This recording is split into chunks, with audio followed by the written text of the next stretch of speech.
अभी सब्सक्राइब करें हमारे चैनल माँ दुर्गा म्यूजिक को और साथ में बेल आइकन जरूर दबाएं ताकि ऑल नोटिफिकेशन आप तक जल्द मिक्स बाय डीजे मिलन चौक छरापटी।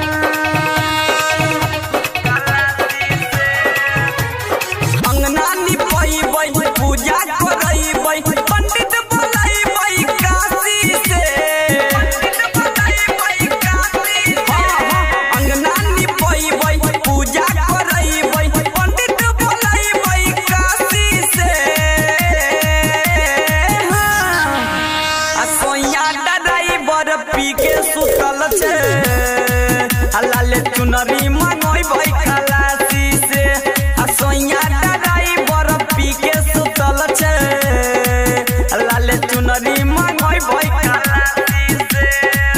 अभी आप सुन रहे हैं तेनवाली से माँ दुर्गा म्यूजिक की प्रस्तुति।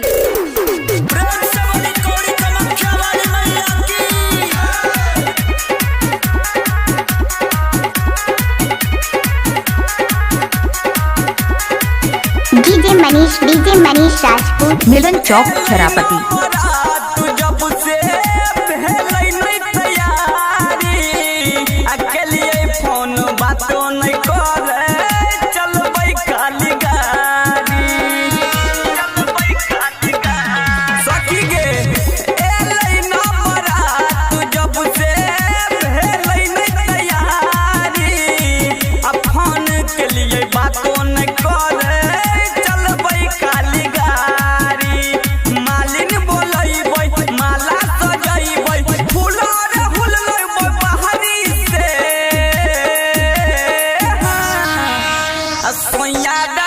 बर्फी के सुतल छे लाले चुनरी मंगोई भाई खलासी से सोइया डराई बर्फी के सुतल छे लाले चुनरी मंगोई भाई खलासी से।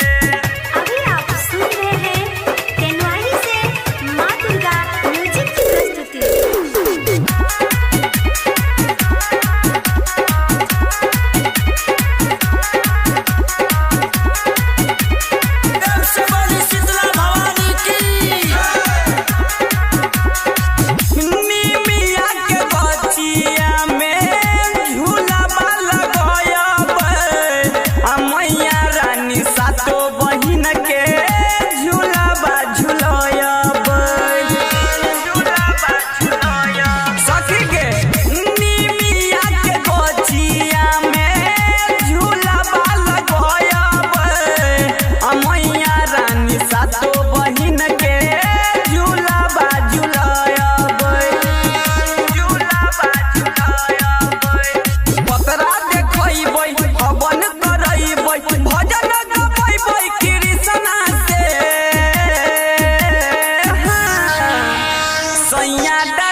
बर्फी के सुतल छे लाले चुनरी मंगोई भाई खलासी से सोइया डराई बर्फी के सुतल छे